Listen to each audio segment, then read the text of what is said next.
नमस्कार मित्रांनो. आज विण दोघातलीही तुटेना मालिकेच्या भागामध्ये अनेक मोठे ट्विस्ट पाहायला मिळाले. एका बाजूला सुष्मिताच्या मनात घरावरती अधिकार मिळवण्याची महत्त्वाकांक्षा आणखी वाढताना दिसली, तर दुसऱ्या बाजूला स्वानंदी आपल्या बहिणीच्या बदललेल्या स्वभावामुळे पूर्णपणे खचलेली दिसली. आणि शेवटी समर आणि स्वानंदीचा एक गोड रोमॅन्टिक क्षणही प्रेक्षकांना पाहायला मिळाला. चला तर मग आजच्या भागामध्ये नेमकं काय घडलं हे सविस्तर जाणून घेऊया. त्याआधी आपल्या चॅनल मराठी मनोरंजन कट्टा याला सबस्क्राईब करायला विसरू नका आणि सपोर्ट नक्की करा. तुमचा सपोर्ट खूप महत्त्वाचा आहे.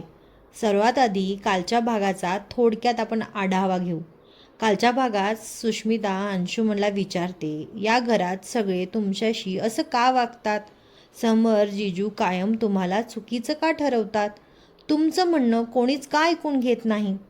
सुष्मिताचा प्रश्न ऐकल्यानंतर अंशुमन काही क्षण शांत राहतो. त्यानंतर तो म्हणतो, आजपर्यंत मी ही गोष्ट कोणालाच सांगितली नाही, पण आज तुला सांगतो. मात्र तूही ही गोष्ट कोणालाच सांगायची नाही. हे ऐकून सुष्मिता मात्र अजूनच उत्सुक होते. तेव्हा अंशुमन तिच्याकडे पाहत म्हणतो, तुला माहिती आहे का, या घराचा खरा वारस मी आहे. हे शब्द ऐकता सुष्मिता पूर्णपणे हादरून जाते. यानंतर अंशुमन पुढे सांगतो, ही कंपनी, ही संपत्ती, हे सगळं माझ्या वडिलांचं होतं. पण समरदादाच्या वडिलांनी माझ्या वडिलांकडून सगळं स्वतःकडे घेतलं. त्यानंतर खरं पाहिलं तर या घरावर आणि या संपत्तीवरती हक्क माझाच आहे. हा धक्कादायक खुलासा ऐकल्यानंतर सुष्मिता काही क्षण काहीच बोलू शकत नाही. यानंतर मालिकेत सत्यनारायणच्या पूजेचा प्रसंग दाखवला जातो. घरातील सगळेजण हॉलमध्ये जमलेले असतात. आजी, मल्लिका, समर, स्वानंदी, अंशुमन, सुष्मिता आणि पुजारी असे सगळे पूजेच्या तयारीत व्यस्त असतात. पूजा सुरू होण्याआधी सुष्मिता समरला हसत विचारते, जीजू माझं गिफ्ट कुठे आहे? त्यावर आजी हसून म्हणते, अगं नवीन सुनेला गिफ्ट तर देणारच ना. असं म्हणत आजी दागिन्याचा डबा घेऊन येते. पण सगळ्यांना आश्चर्याचा धक्का देत सुष्मिता म्हणते, मला दागिने नकोत, मला काहीतरी वेगळं हवं आहे. हे ऐकून समर विचारतो, मग सांग तुला नेमकं काय हवं आहे? तेव्हा सुष्मिता अतिशय ठामपणे म्हणते, मला या घरात मान हवा आहे, समान हक्क हवेत आणि स्वानंदीताईकडे जे जे अधिकार आहेत ते सगळे अधिकार मला हवेत. हे ऐकताच घरातील प्रत्येकजण एकमेकांकडे पाहू लागतो. स्वानंदी शांतपणे विचारते, सुष्मिता माझ्याकडे असे कोणते वेगळे अधिकार आहेत असं तुला वाटतं? तेव्हा सुष्मिता लगेच उत्तर देते, तुझ्याकडे घराचा सगळा कारभार असतो. घराच्या चाव्या तुझ्याकडे आहेत. प्रत्येक गोष्टी तुझ्या म्हणण्यानुसार होते. हेच सगळं मला हवं आहे. यावर आजी तिला समजावत म्हणते, अगं या चाव्या म्हणजे फक्त अधिकार नाही, ती एक खूप मोठी जबाबदारी आहे. म्हणूनच या घरातल्या चाव्या सुनेकडे असतात, तेही मोठ्या. पण सुष्मिता अजिबात मागे हटत नाही. ती म्हणते, मी लहान सून आहे, ही माझी चूक नाही. मला माझे अधिकार कधी मिळणार? जोपर्यंत मला हे अधिकार मिळत नाही तोपर्यंत मला या घरात माझं अस्तित्व जाणवणार नाही. स्वानंदी पुन्हा शांत करायचा प्रयत्न करते सुष्मिताला. ती म्हणते, सुष्मिता तुला कळतंय का तू काय बोलते आहेस? ही फक्त चाव्यांची गोष्ट नाही, ही खूप मोठी जबाबदारी आहे. अजून तू खूप लहान आहेस. आधी घर समजून घे. पण सुष्मिता हट्टाने म्हणते, नाही, मला हे सगळे अधिकार मिळाले तरच मला वाटेल की या घरात मला खरंच महत्त्व आहे. सगळे काही क्षण शांत होतात. तेव्हा आजी निर्णय घेते, ठीक आहे, 15 दिवसासाठी या घराच्या चाव्या मी तुला देते. पण या 15 दिवसात तुला हे संपूर्ण घर व्यवस्थित सांभाळून दाखवावं लागेल. तेव्हा समरही सुष्मिताला समजावत म्हणतो, सुष्मिता तुला माहिती आहे का, स्वानंदी मॅडम किती जबाबदारीने हे घर सांभाळतात. त्या घरातल्या प्रत्येक माणसांची, प्रत्येक स्टाफची काळजी घेतात. बाहेर नोकरी करूनही घरात कधी कोणती कमतरता जाणू दिली नाही. आजपर्यंत त्यांनी मला कधीच तक्रार करण्याची संधी दिली नाही. ही जबाबदारी दिसते तेवढी सोपी नाही. इतकं सगळं ऐकूनही सुष्मिता अजून एक अट ठेवते. ती म्हणते, माझी अजून एक अट आहे. यापुढे या घरात मी सांगेन तसंच झालं पाहिजे आणि स्वानंदीताईंनीही कोणतीही गोष्ट करण्याआधी मला विचारलं पाहिजे. समर आश्चर्याने विचारतो, नेमकं तुला काय म्हणायचं आहे? सुष्मिता उत्तर देते, स्वानंदी ताईने मला वचन द्यायचं की यापुढे ती माझं सगळं ऐकेल. लग्नाआधीही तिने माझं फारसं ऐकलं नव्हतं, पण आताही ती ऐकत नाही. पण आता तिने मला प्रॉमिस करायचं की ती माझं म्हणण्यानुसारच सगळं करेल आणि वागेल. क्षणभर वातावरण पूर्ण शांत होतं आणि घरात शांतता राहावी म्हणून स्वानंदी स्वतः पुढे येते. ती सुष्मिताच्या हातात हात ठेवून तिला वचनही देते. त्यानंतर स्वानंदी स्वतःच्या हाताने घराच्या चाव्यांचा गुच्छ काढून सुष्मिताच्या हातामध्ये ठेवते. चाव्या हातात येताच सुष्मिताच्या चेहऱ्यावर एक वेगळेच समाधान दिसून येते, तर अंशुमन आणि मल्लिकाच्या चेहऱ्यावरतीही एक गूढ हास्य उमटलेलं असतं. या क्षणानंतर दोघेही आपल्या खोलीकडे निघून जातात. घराच्या चाव्या मिळाल्यानंतर सुष्मिता, अंशुमन आणि मल्लिका तिघेही आनंदाने त्यांच्या खोलीत जातात. रूममध्ये गेल्यानंतर मल्लिका सुष्मिताच्या हातात असलेल्या चाव्यांचा गुच्छाकडे पाहत आणि त्या हातात घेते. सुष्मिताच्या चेहऱ्यावरचा आनंद काही वेगळाच असतो आणि मल्लिकाही खूप खुश असते.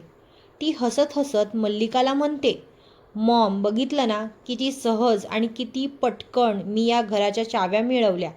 तुम्ही म्हणत होता ना हे इतकं सोपं नाही, पण मी तर अगदी सहज करून दाखवलं. सुष्मिताचं बोलणं ऐकून मल्लिका काही क्षण चाव्यांकडे पाहत राहते आणि नंतर हसत म्हणते, सुष्मिता, तुला माहिती आहे का, या चाव्या हातात घेण्यासाठी मला तब्बल 35 वर्ष वाट पाहावी लागली. पण मी आणि तू इतक्या कमी वेळात इतक्या हुशारीने त्या मिळवल्यास. यावर सुष्मिता अभिमानाने म्हणते, म्हणूनच तर सांगते, आता बघा पुढे मी तर कसं घर सांभाळते. आता या घरात माझ्या म्हणण्यानुसारच सगळं होणार. मल्लिका तिच्याकडे पाहत हसते. तिच्या चेहऱ्यावर समाधान स्पष्ट दिसत असतं, कारण तिच्या मनातल्या तिचा हा डाव यशस्वी होत असल्याचं तिला वाटत असतं. यानंतर मालिकेचे समर आणि स्वानंदीच्या बेडरूमचा प्रसंग दाखवलेला आहे. स्वानंदी बेडवरती एकटी शांत बसलेली असते, पण तिच्या चेहऱ्यावरची चिंता स्पष्ट दिसत असते. तिच्या डोळ्यांसमोर वारंवार पूजेत घडलेला प्रसंग, सुष्मिताने घराच्या चाव्या मागितलेल्या गोष्टी आणि तिने घेतलेले वचन हे सगळं फ्लॅशबॅकमध्ये फिरत असतं. ती मनात विचार करत असते, सुष्मिता अशी का वागतीये? तिला नेमकं काय झालंय? तिला काय हवंय? तेवढ्यात समोर खोलीत येतो. स्वानंदीला एवढ्या विचारात पाहून तो प्रेमाने विचारतो, काय झालं स्वानंदी मॅडम? एवढ्या विचारात का बसलाय? अजूनही सुष्मिताचाच विचार करताय का? तेव्हा स्वानंदी एक खोल श्वास घेते आणि भावूक होते आणि म्हणते, हो, मला काहीच समजत नाहीये. माझी सुष्मिता आधी अशी अजिबात नव्हती. ती अशी निरागस होती. दिवसभर स्वतःचे सेल्फी काढायचे, व्लॉग्स बनवायचे, छोट्या छोट्या गोष्टींमध्ये आनंद शोधायची, स्वतःच्या छोट्याशा जगात रमून जायची. पण आता हे तिचं जग राहिलेलंच नाही. आता ती पूर्ण बदलून गेली आहे. ती पुढे म्हणते, पूर्वी तिला या घरातल्या अधिकारांशी काहीच घेणं देणं नव्हतं, पण आता सतत चाव्या, अधिकार, घरावर नियंत्रण याच तिच्या विचारात असतात. तिच्या बोलण्यात हाच विषय चाललेला असतो. मला समजत नाही, माझी बहीण अचानक एवढी कशी बदलली? स्वानंदीच्या डोळ्यात तिच्या बहिणीबद्दलची काळजी स्पष्ट दिसत असते. तेव्हा समर तिची समजूत काढत म्हणतो, तुम्ही एवढा विचार करू नका. कदाचित लग्नानंतर तिला जसं स्वागत मिळायला हवं होतं तसं मिळालं नाही. रिसेप्शनमध्ये जे काही घडलं त्यामुळे तिच्या मनात ही भावना निर्माण झाली असेल. थोडा वेळ जाऊ द्या, सगळं हळूहळू पूर्वीसारखं होईल. समरचं बोलणं ऐकून स्वानंदी थोडी शांत होते. तेवढ्यात अचानक खिडकीतून जोरात वारा यायला लागतो. खोलीतले पडदे जोरात उडू लागतात. समर आणि स्वानंदी दोघेही एकाच वेळी खिडकीत बंद करण्यासाठी पुढे जातात. दोघेही खिडकी लावत असताना नकळत त्यांच्या डोक्याची हलकी धडक होते. त्यानंतर एकमेकांकडे ते पाहायला लागतात आणि मग दोघांच्या चेहऱ्यावरती हलकंसं हसू उमटतं. याचवेळी मालिकेचं सुंदर शीर्षक गीत सुरू होतं आणि हा छोटासा रोमॅन्टिक क्षण प्रेक्षकांचं मन जिंकून जातो. हा गोड प्रसंग मालिकेत थेट दुसऱ्या दिवशी सकाळचा सीन दाखवण्यात येतो. सकाळी स्वानंदी नेहमीप्रमाणे लवकर उठून किचनमध्ये नाश्त्याची तयारी करत असते. ती सर्वांसाठी इडल्या बनवत असते. इतक्यात सुष्मिता किचनमध्ये येते. किचनमध्ये येताच ती स्वानंदीला विचारते, स्वानंदीताई काय बनवतीयस? स्वानंदी अगदी शांतपणे उत्तर देते. इडल्या बनवतीये. सगळ्यांसाठी नाश्ता तयार करते. हे ऐकताच सुष्मिता लगेच म्हणते, मला इडली खायचीच नाही. स्वानंदी आश्चर्याने तिच्याकडे पाहत म्हणते, अगं पण तुला तर आधी इडली खूप आवडायची ना, आता अचानक काय झालं? त्यावर सुष्मिता म्हणते, आधी आवडायची, पण आता माझा मूड नाही. मला साबुदाणा खिचडी खायची आहे, नाहीतर दुसरं काहीतरी बनव. पण मला इडली अजिबात नको. हे बोलून ती थांबत नाही. ती पुढे स्वानंदीला ठाम आवाजात म्हणते, आणि एक गोष्ट लक्षात ठेव, यापुढे या घरात कोणतीही गोष्ट बनवायची असेल तर आधी मला विचारायचं. काल तू सगळ्यांसमोर मला वचन दिलं होतंस, मग मला न विचारता इडल्या कशा काय बनल्या? त्यावर स्वानंदी सांगते की इडलीचं पीठ रात्री बनवायला टाकलं होतं, ते खराब होऊ नये म्हणून मी बनवल्या. तेवढ्यात अंशुमन आणि मल्लिकाही किचनमध्ये येतात. सुष्मिताचं बोलणं ऐकल्यावर ते दोघेही तिचीच बाजू घेतात. मल्लिका म्हणते, हो मलाही इडली नको, मला टोस्ट सँडविच चालेल. अंशुमनही लगेच म्हणतो, मलाही सँडविच चालेल. हे ऐकल्यावर सुष्मिताचा आत्मविश्वास आणखी वाढतो. ती पुन्हा स्वानंदीला म्हणते, ऐकलं ना, आता यापुढे या घरात काय बनणार हेही मी ठरवेन. त्यामुळे मला विचारल्याशिवाय काहीच बनवायचं नाही. स्वानंदी अजूनही शांतपणे तिला समजवण्याचा प्रयत्न करते. ती म्हणते, सुष्मिता इडल्या आधीच बनवून तयार आहेत. आता पुन्हा दुसरा नाश्ता बनवायला खूप वेळ लागेल, तर हे सगळं अन्न वाया जाईल. त्यामुळे आज इडल्याच खाऊया. पण सुष्मिता हट्ट सोडायला तयार नसते. ती स्पष्टपणे म्हणते, मग त्या इडल्या स्टाफला खायला द्या. पण मला साबुदाणा खिचडी किंवा पराठे हवेत. मी सांगितलं तेच बनव. नंतर समर आणि आजी तिकडे येतात. समर विचारतो, काय झालं? सकाळी सकाळी एवढा वाद कसला? त्यावर सुष्मिता लगेच तक्रार करते, समर जिजू, स्वानंदीताईने मला न विचारता इडल्या बनवल्या. काल सगळ्यांसमोर ठरलं होतं ना, यापुढे या घरात माझं ऐकलं जाईल. मग आज पहिल्याच दिवशी माझं कोणी ऐकलंच नाही. मग मला अधिकार देऊन आणि वचन देऊन काय उपयोग? हे ऐकल्यावर समर शांतपणे म्हणतो, सुष्मिता, इडल्या बनून तयार आहेत. आता त्या फेकून देण्याऐवजी काही त्याचा अर्थ नाही.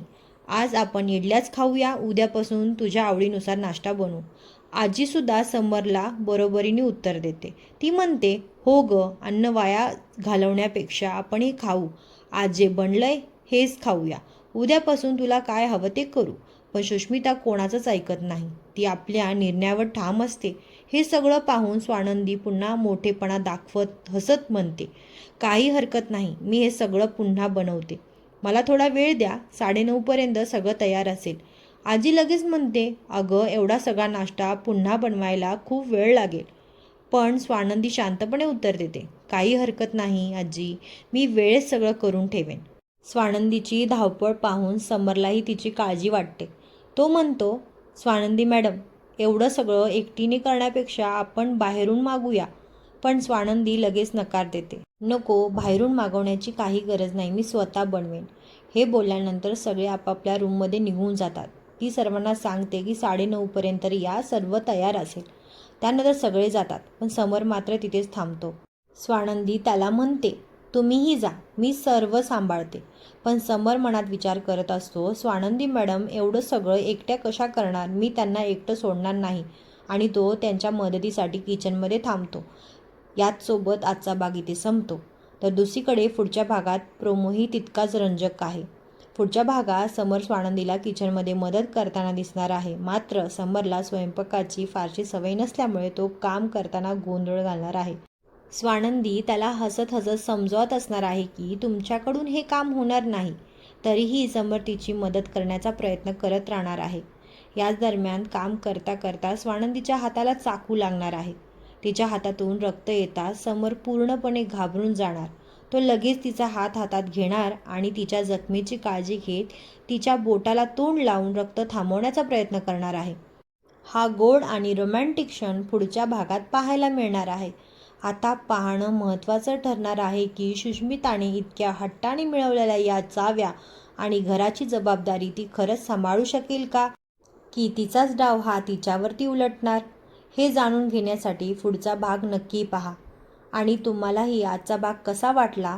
सुष्मिताचं वागणं योग्य वाटतंय की नाही हे आम्हाला कमेंटमध्ये नक्की सांगा. व्हिडिओ आवडला असेल तर लाईक करा, शेअर करा आणि अशाच रोजच्या सविस्तर मालिकेच्या अपडेटसाठी आपल्या चॅनलला सबस्क्राईब करायला विसरू नका. धन्यवाद.